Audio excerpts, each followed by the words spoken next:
We know that there's a genetic link between craton margins and giant mineral systems, so identifying these margins is key to reducing the exploration search space.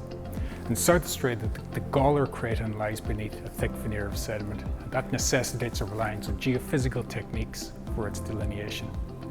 So in light of this, in October 2020, the survey deployed the AusArraySA broadband seismic array, a 38-station array at a 0.5 degree spacing across the eastern central Gawler Craton. This is a region that encompasses the Olympic copper-gold province. 34 of these stations came from the AusScope National Instrument Pool and 4 from Geoscience Australia. So seismic tomography is the inference of 3D velocity structure by illuminating a target volume with seismic energy from as many azimuths as possible. So for the tomography work that we'll carry out, we'll rely on 2 energy sources. Earthquakes occurring on the series of spreading ridges and subduction zones that encircle Australia, and the diffuse ambient noise field. So for the teleseismic data, by the time these waves reach South Australia, they've already travelled huge distances. So the amplitudes are minute. We're talking sub-micrometer scale. So for that reason, we must target large earthquakes, so ideally magnitude 6s and above.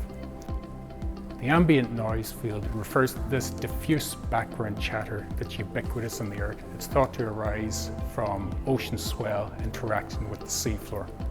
The benefit of the ambient noise data relative to the earthquake data is that its spectral content is such that it constrains crustal structure, whereas the surface waves from the teleseismic data constrains the lithospheric mantle structure and deeper.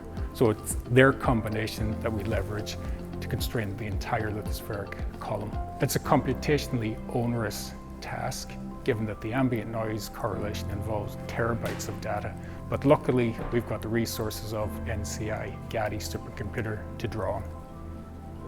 So the array was deployed in October 2020. We'll have service runs at 6-month intervals. This is just to check the physical integrity of the stations and grab the USB sticks.